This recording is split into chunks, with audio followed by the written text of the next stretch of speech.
Before we begin today's episode, I just want to let you know that this conversation includes personal experiences of mental health challenges, including hospitalisation, diagnosis and neurodivergence.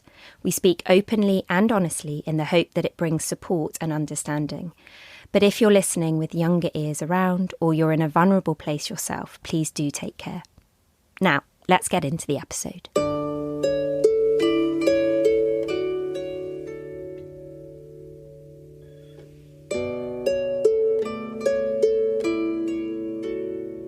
Like many parents of neurodivergent children, I often find myself worrying about the future, wondering how best to support their mental health, how to help them navigate a world that doesn't always make space for difference. As a neurotypical parent, I can read, learn, and try to understand, but I know I'll never truly know what it feels like to be in their shoes. That's why I wanted to speak to a neurodivergent adult, to hear firsthand about the challenges and the triumphs, especially in childhood and at school, and to gain perspective that might bring comfort, connection, and insight to others on a similar path. Ben Branson is a highly successful entrepreneur and inventor, best known as the founder of Seedlip, the world's first distilled non-alcoholic spirit. But behind that success is a powerful story. In Ben's words, "My story is typical of an undiagnosed, unsupported neurodivergent person. Bullying, unemployment, suicide, addiction, homelessness and trauma. It's taken 41 years to finally be myself." Ben was diagnosed with autism and ADHD in 2022, and in January 2024 he launched The Hidden 20%, both a podcast and a charity. His mission is to end the stigma, shame, myths, exclusion and stereotypes around neurodivergence, and instead put a spotlight on the strength and skills to break the cycle.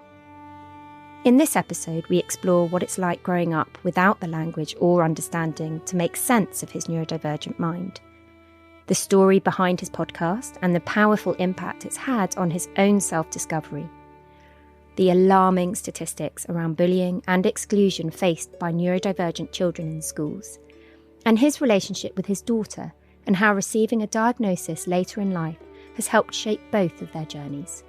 It's a real pleasure to welcome Ben to the podcast.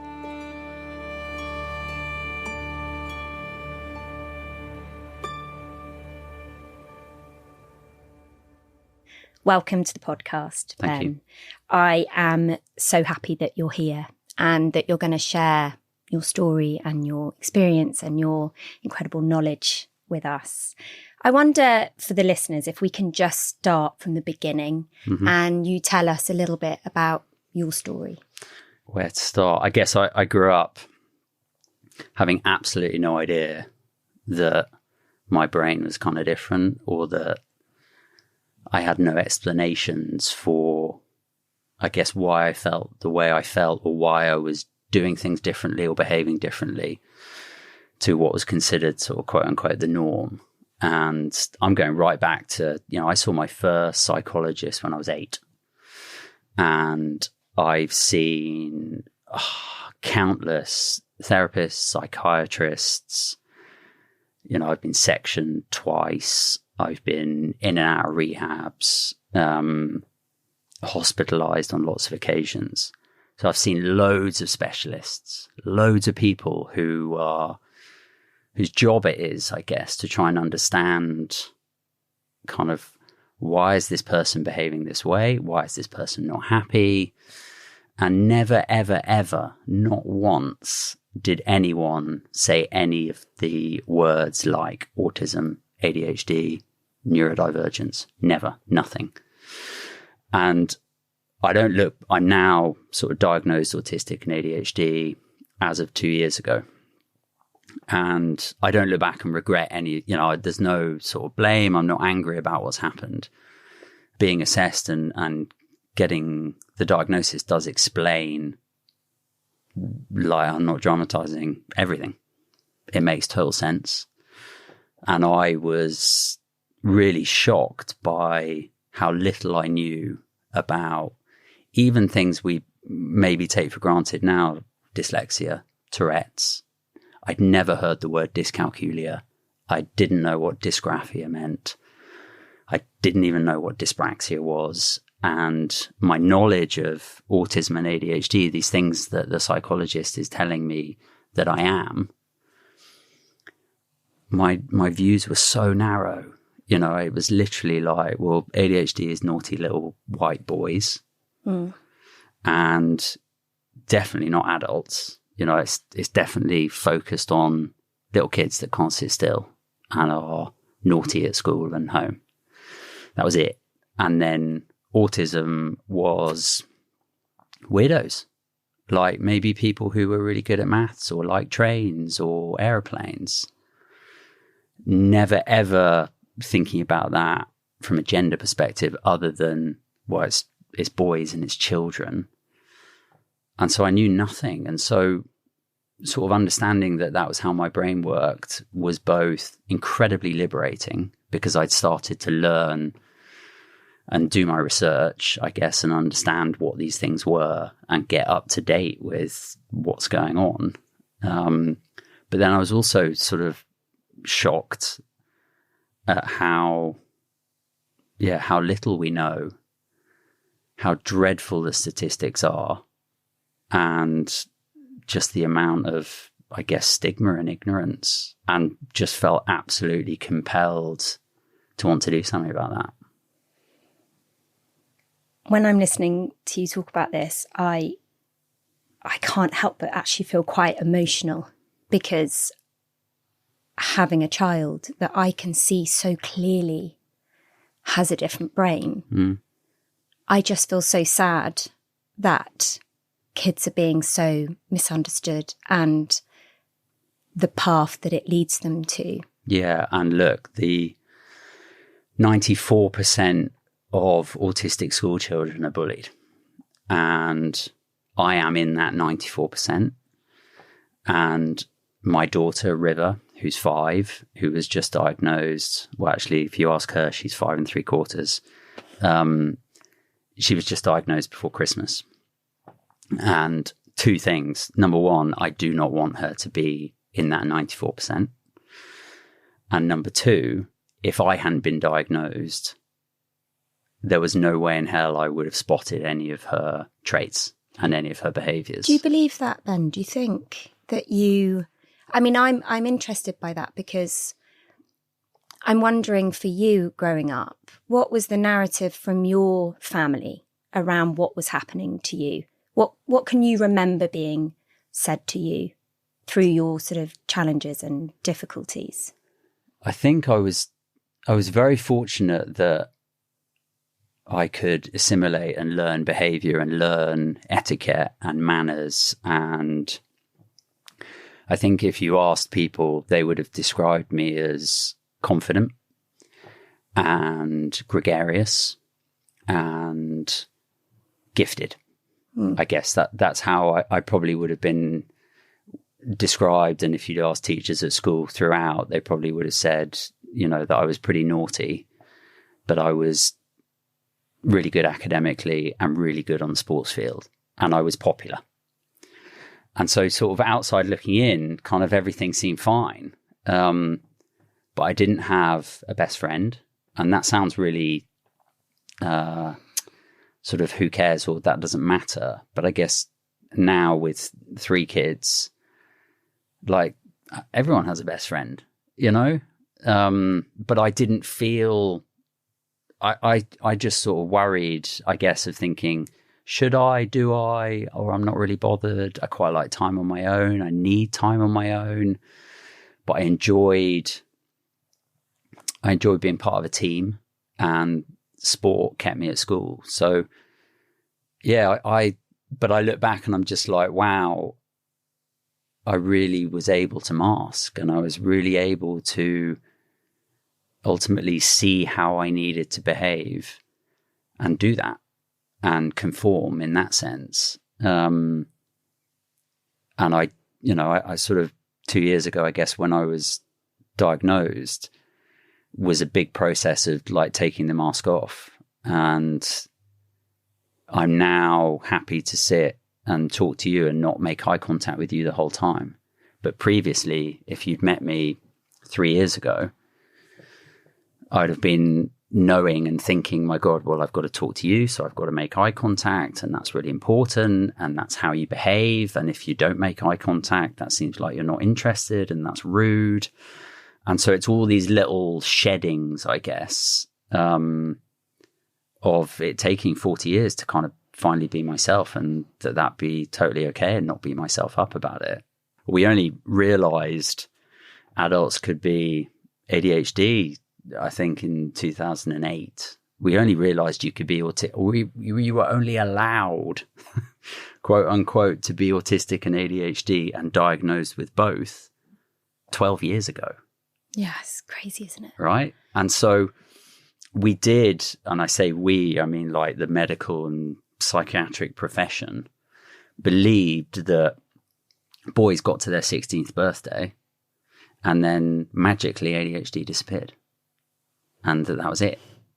And so, yeah, but to go back to some of the stats, 94% of autistic children are bullied. That's just not okay. The stats on exclusions from school for autistic and neurodivergent children way over index versus non-neurodivergent children, which is not okay. Suicide is the second leading cause of death for autistics. And, you know, we've got an average lifespan of 16 years sooner death than the kind of average neurotypical people. So the stats are really horrendous. And yet I can find so many examples of so many amazing contributions that have been made to society by people who are alive and autistic, or who were alive and displayed a lot of autistic traits. You know, we've got lots to be thankful for neurodivergent inventors and engineers and scientists and playwrights and authors, and we wouldn't have the parachute, and we wouldn't have the airplane, and we wouldn't have found hydrogen. We wouldn't have had Mozart. We wouldn't have had Mozart. We wouldn't have had the telephone. We wouldn't have had the light bulb. We wouldn't have had I could go on. And so I can't understand how we've got so many examples of so many amazing role models that I've, you know, massively looked up to, and I'm sure loads of people have. And yet we haven't really joined the dots on, do you know why Muhammad Ali, what made him so amazing? It wasn't just that he was a great boxer. It was that he was dyslexic, and that was how his brain behaved. And so, yeah, we set up this charity to try and, I guess, show the world some amazing role modeling and representation to tell the truth. Because the truth is really challenging, but it can also be really amazing. If you imagine that there's now over 8 billion people on the planet, 1.6 billion are believed to be in that hidden 20%, right? That's just what we know. Mm. And that's completely discounting all of the missed adults, all of the missed females, all of the missed anyone whose skin is not white. Mm-hmm. Literally in the US, Black people are diagnosed 2 years later. It's like this huge delay. So you take the 20%, which is 1.6 billion people, then take all the 80% of it is genetic. So and like attracts like. So guess what? Neurodivergent people find each other and they have babies. So guess what? We have more neurodivergent people. So that 20% figure, I could imagine, will be on its way to 50% not too long. Then you add in everybody that those neurodivergent people are connected to. Siblings, parents, aunts, uncles, colleagues, friends. And it is absolutely inevitable in my head that everybody will know about neurodivergence, and that everybody will be connected to somebody, married to them, related to them, work with them. And it's not going to happen tomorrow, but that becomes a new normal. And so the more I can find the balance between acting as if and behaving as if this is the new normal and we're already there. Whilst understanding that 2 years ago, I'd never even heard the word neurodiversity and had no clue about what was going on, and that everybody's on their own sort of curve of understanding and education on that. Yeah, to me, then it's just a matter of time. And that gives me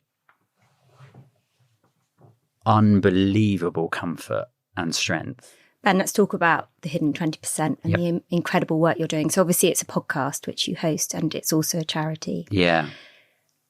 What was the drive? I decoded, this is the way my brain works. So I felt compelled to do something, and I didn't really know what that something was. And so I looked at obviously all of the statistics and the research of the status quo and the shame and the silence and the suffering and all the horror that's going on. I then found all the examples of all the amazing people whose brains work differently, found that there was a huge chasm in between, and thought, well, I want to join the dots and connect these things. So how am I going to do it? So I looked at loads of examples of other social change campaigns: Black Lives Matter, Pride, Me Too, Jamie's School Dinners, climate change, Paralympics, all the amazing work that's gone on, and sort of decoded them. And when you break it down, it's really, really simple in terms of how you drive huge awareness and huge education quickly in today's era. You need a medium and a kind of media format that can scale beyond, 4 walls. And podcasts are an amazing way of doing that. And so is social media. And so that was like, great, we can have the conversation. We can bring amazing role models, experts, entrepreneurs, celebrities, and they can share their story and their expertise. Brilliant. And so we did that in January last year. We've had over 65 guests on.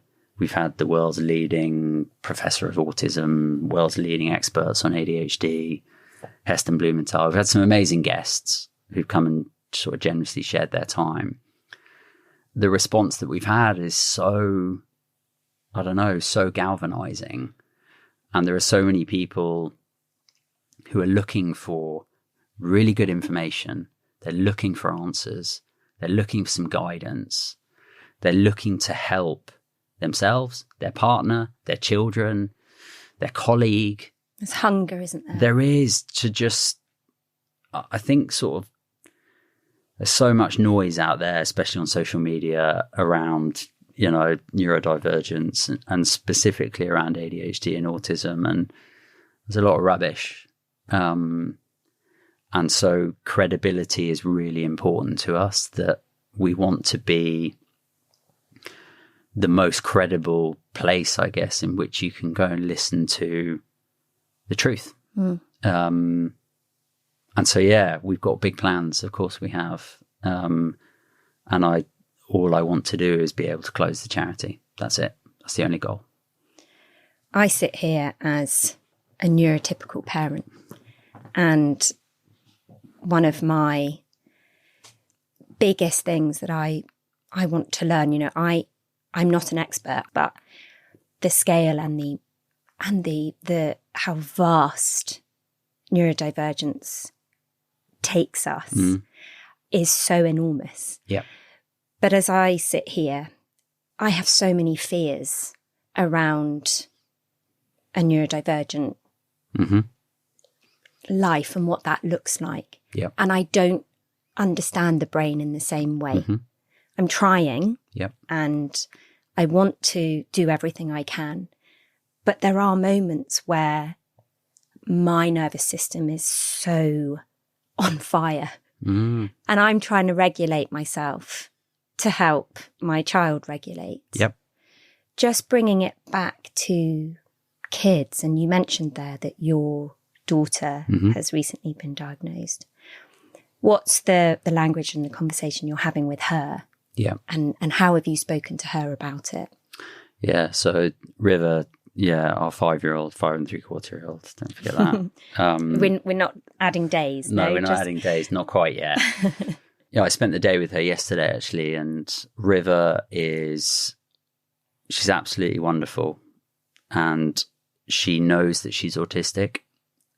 She understands that that's kind of a name for her brain. And she understands that that has good bits and bad bits. She knows that I'm autistic. She's sad that her mother and her sisters are not diagnosed autistic. I think if Riv had her way, she just wants everybody to be in her world, I guess. She's very intelligent. Everything developed really early for her. And so she's very visually gifted. And she'll listen to this one day, I'm sure, and won't mind me saying she's got absolutely zero social skills. So Riv's profile, I guess, I split it probably in 3 ways. On the one hand, she's very intelligent, ahead of her years. She has a photographic memory, and she's got... I'm laughing because she knows if my wife and I have skipped a page in a book without looking, because she knows what all the pages say and what they look like. And so... yeah, she's brilliant like that, and she's starting to understand how great that is and how helpful that can be. She doesn't really understand the concept of personal space. She doesn't really understand the concept of kind of boundaries, social etiquette, how you bless her, when she wants to go and talk to somebody, she just goes and stands next to them and doesn't say anything. And that can be quite you're on holiday or you're in a public park and suddenly a child is standing next to your child and not saying anything. That can be quite, I think, unnerving for other parents, and just not helpful for Riv. But she's very teachable. So some of it's kind of trying to help her understand why she does that. She's also very good at mirroring and masking. And so if she sees behavior in Sam or I or her sisters, we know that she can adopt that behavior. So that's a helpful thing to know. And then the third is sensory, whether it's cutting labels out of clothes, restrictive diet, texture, sounds, lights, just a whole sensory profile. And I feel so... typically, in my experience of the last couple of years, usually children are diagnosed first and then parents have the aha moment. And it's been the other way around for us. But I feel incredibly fortunate that I understand a bit more and that I guess I work in this world. And so I can hopefully really tune in to helping support her. The way we sort of parent River is obviously different to how we parent our other 2 children. We make, on a daily basis, 1,000 micro adjustments. We do that now as habit and without thinking. But some of the things that we found that really help are bad news early. Always share. When you've got someone who loves routine, loves a plan, wants to know what's going on, likes doing the same thing over and over again, letting them know as soon as you can that something is going to change about that, or something might not be happening that they think is happening. Can you relate to that? Yeah, I can. And I'm a very direct communicator. And so I don't want to pussyfoot around sharing bad news or wait or lie or distract. I've never shielded anything from my kids. So, a rabbit dies, a dog dies, somebody dies. There's no dog heaven. There's no, I'm very literal and very fact-based. So, and River, I know, responds to that. And so bad news early, and then there might be a meltdown or they might be upset, but they will move through it and they will be okay. And so that's been really important. Giving her space, making sure there's breaks, and just planning days to manage her energy levels, I guess. It's a bit like a training a muscle, it feels like you've got to, it's practice. And then it becomes normal. And then there's consistency because River understands and believes and trusts that if something's going to change, we will tell her about it as soon as we can, not at the last minute. What's school like for River, or what thoughts do you have on that? So school has been, school's been pretty interesting. And I guess of the last couple of years, I've learned very simply that education within schools around neurodiversity is massively lacking and massively needs to improve. And it is totally, it's the total opposite to our education system, because the world of neurodivergence is about the individual and everybody's brain behaves differently. And so therefore everybody's needs are different. And unfortunately, our education is set up for the total opposite. It's not about the individual. It's about being able to teach a class of 30 and then all sit down and stay quiet, learn the same thing in the same way, and then regurgitate that back when there's an exam. And so this is I feel like it's an interesting, painful lesson for big institutions like the education system. River is good as gold at school. Her teachers were surprised that we were even talking about an autism and ADHD assessment because she does really well at school. The challenges are they don't see River out of school and they don't see River at pickup in the car. But then we're picking up the pieces because ultimately she's masking at school. And she's fortunate that she's really intellectually capable and she's really physically capable. And so she gets on and gets by with absolutely no problems. And so we explain to the school that the River, when we get hold of her at the end of the day, is very different. And the picture's really different. And so, you know, it was great. I went in, gave talks to the school.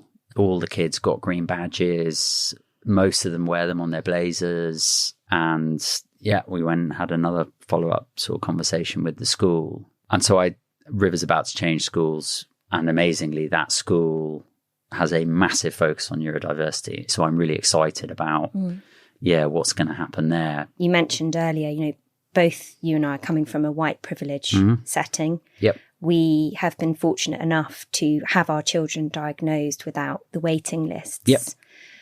Have you had any conversations with people about what is going on there in terms of how we can better support? Because, and I'm interested to hear your thoughts around diagnosis, but actually, even whilst we're waiting, if you're in that position where you're waiting, there is a lot that could be done in that sort of interim period. What are your thoughts around diagnosis and labels? Well, I hear a few things. One, there are unbelievably ridiculous long waiting lists.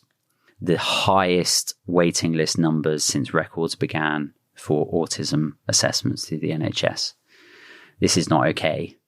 And the answer that the media, half of the media come back with is, oh, it's all over diagnosis. And we don't need so many, you know, we don't need so much of this focus on diagnosis, which is, seems totally ridiculous. Self-diagnosis and sort of self-assessment is, whether right or wrong, as valid as ever. And doing whatever you can do to help yourself and access the right resources and find information which is out there has never been more needed. The challenge becomes getting proper care plans, getting proper support. You need a diagnosis. Getting medication for ADHD, you need a diagnosis. You know, you can't get a Tourette's diagnosis from just a counsellor, you have to go see a neurologist. So there are various barriers in place. And the simplest way is, it's the NHS being sorted out and having the right resource to actually get through the backlog. The other thing that I've heard is a lot of people saying, and this is adults about their children, oh, well, I don't want labels. I don't want to put more barriers in place, and who cares about, having some letters after your name, for example.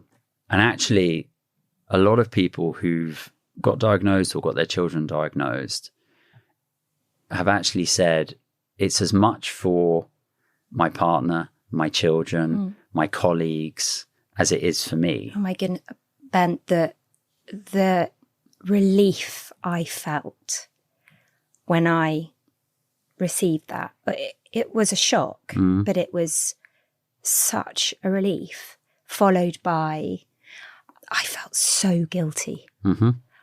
I'd always sort of said, I don't understand this child. And I just felt like I had got so much wrong.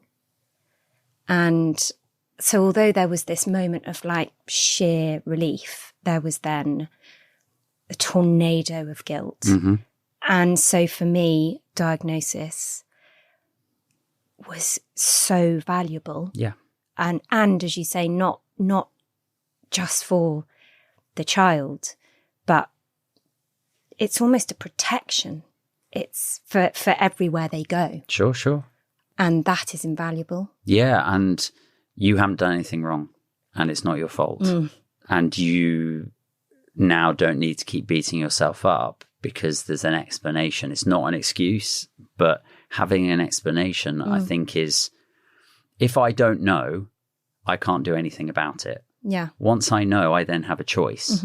I have a choice to ignore it, or I have a choice to take responsibility for it and do something about it.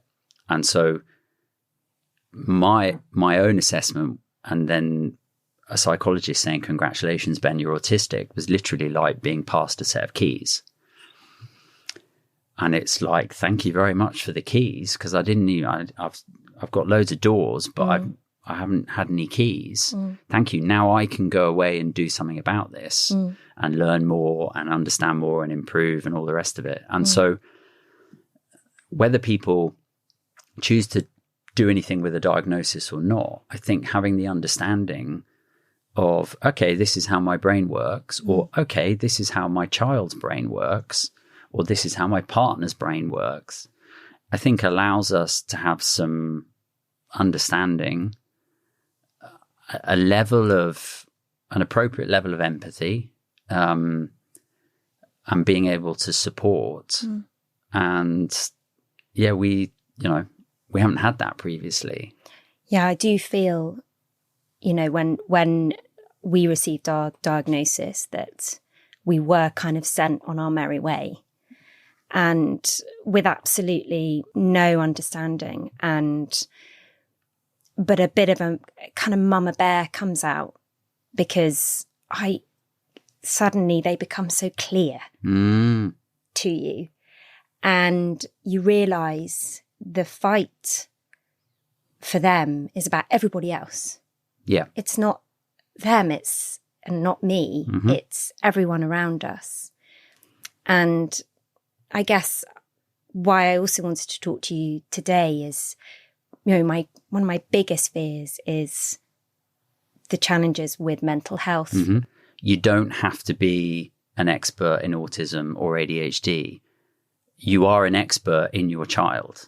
And that is the most important thing, that it's about them.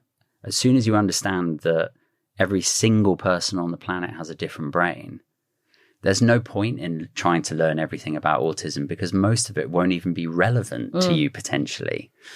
And so I think there is that element of, these topics seem so huge, and there's lots of science involved, and there's genetics involved, and it's the brain. So it's this super complex structure that we don't actually know a lot about.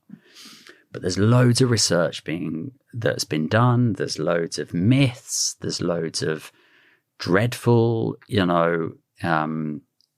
pervasive sort of ideologies. And there's loads of shocking statistics. So it's really easy to get incredibly overwhelmed by, oh my God, I've got to understand everything about ADHD, autism, neurodiversity, when actually the best thing you can do is be 100% curious about your child, your partner, yourself. That's the first thing to say, is to sort of break it down that it's about them and how they see the world and how they deal with the world. Your only job is to know that child or that person as well as you can, because the better you know them, the more quote unquote normal it will seem, because their behavior will become more and more predictable, because you're learning about how their brain works. I'm interested to hear how you balance the siblings. You mentioned how you are sort of different in how you parent. Do you think that was a conscious decision, or has it just sort of naturally evolved? And how do you manage the impact that River's meltdowns, for example, have on the family? Yeah, it's really tough, and I probably see it in a couple of different dimensions of, number one, just learning how to parent. I know, without all the other layers, right? But forget about who the kids are, etc., their brains, their makeup, etc. Yeah, remembering that siblings argue. Yeah, that's very normal, and that's okay. Yeah, and it's okay that a 5-year-old and a 12-year-old argue or at loggerheads or don't want to do the same thing all the time. And so, so there's that element of, again, trying to sort of proportionalize it to be parenting's hard. There's no handbook. My wife and I, we didn't read any books. We parent differently, but complementarily, if that's even a word.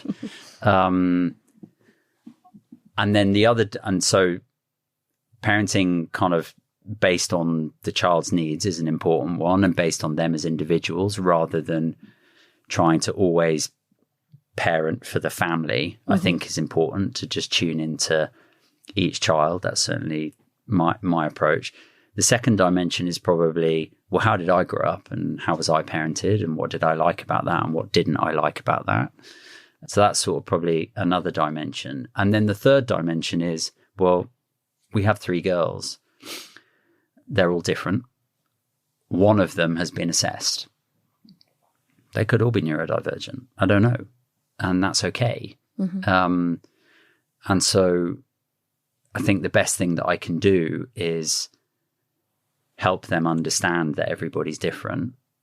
Help them understand that just because River has a name for her brain doesn't make her any less or any more. And so it's... Yeah, that's really key. Yeah, it's trying to normalize it, might not be the right word, but it's not giving River any more attention than she needs.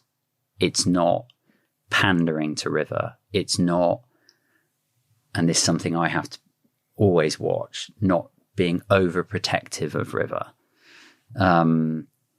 They are watching me probably as different from how other parents are. I don't have any friends, and I'm totally okay with that. So my wife has loads of friends and she loves socializing. So it will be normal for them growing up to see me not doing lots of socializing and me working and being a dad and being into all the things that I'm into, and them being part of that, and wanting to support them in everything that they're doing. And my wife being really social and it being a good thing to have friends. And I don't know, it's a never ending sort of tricky, evolving balance, I think, of just I want to be the best dad I can be, and I take that sometimes too seriously. I just try and do the best and not. I think they understand, for example, I don't always want to talk, and sometimes they don't want to talk, and that's okay. And that we can have a car journey in silence, and that'd be totally okay. Not awkward, not because we don't like each other, not because we don't have anything to say, just because actually we're just going to listen to music, and that's okay. That we don't have to have a full-blown chat every time. Yeah, that is something that the adjustments, and it's when you have a picture of how you think things are going to be, you have to remove that image. No expectations. No expectations. I am really conscious that when we do something for the first time, if it's liked, it will probably need to happen again and again and again. And I'm really hyper aware that that's also my tendency. And so I'm not putting that on, I don't want to put that on the kids. But, you know, Moss, I can't tell you how many days now we've read Rapunzel. That's it. Moss is our youngest. With a torch on, even if it's light, you know, the conditions have to be exactly the same for her. And I think if I didn't understand the way people's brains worked a bit more, I would fight that. And my wife would fight that. And we'd be like, no, we've got loads of books. Yeah. Just read a different book. I made breakfast twice this morning because the first way wasn't right. Now, years ago, I would have, no, you're going to eat what's in front of you. Yep. Well, we've got to get to school. Mummy can't make another breakfast. Don't waste it. Come on. Yeah, don't waste the food. Exactly. And this morning I thought, deep breath, just make it again. Yep. I don't get annoyed about having to pick the right teaspoon to go into the yogurt. Yeah. I don't get annoyed about, or I don't even think, or I just ask, do you want me to mix the yogurt or not? I know. No? Okay, fine. Do you want me to peel the satsuma? No? Okay, fine. Sometimes they do, sometimes they don't. Because there's that little voice that's going, is this spoiled? Yeah. Is this spoiled? Yeah, Am I demanding. teaching them the wrong skill here? Yeah. But that's when I really try to listen to my gut in that moment and think, my main goal here is getting out the door and getting to school. Yes. Not teaching them to eat what's in front of them. Pick your battles. Yeah. There's so much about society's beliefs and how we should behave that can be so damaging, I think, when you're talking about, you know, neurodivergent kids and neurodivergent family. Because as you say, that voice kicks in to kind of go, well, don't waste it, and we shouldn't waste food, and you need to eat what's on your plate, and need to teach my children manners. Exactly. They need to behave in a certain way, and this is a reflection on. That's the other thing. It's removing your ego, and we come from a place of empathy and total, you know, love and understanding and wanting to support. You know, if not everybody's on that same page, and if you're in those family scenarios and not everyone's on the same page, so often, again, it's actually not about the child. Yeah.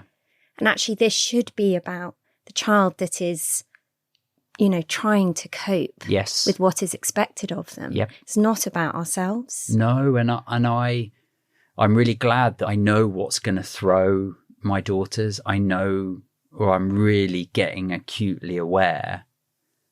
And this is part of what I love about my brain, is that I'm absolutely brilliant at spotting patterns. And so I can sort of connect the dots and see,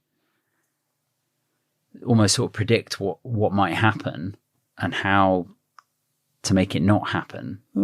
And yeah, that's just I wouldn't be able to do any of that if I hadn't been diagnosed. No way. I'd have been getting really annoyed and really angry, and I still get angry, And it still really frustrates me.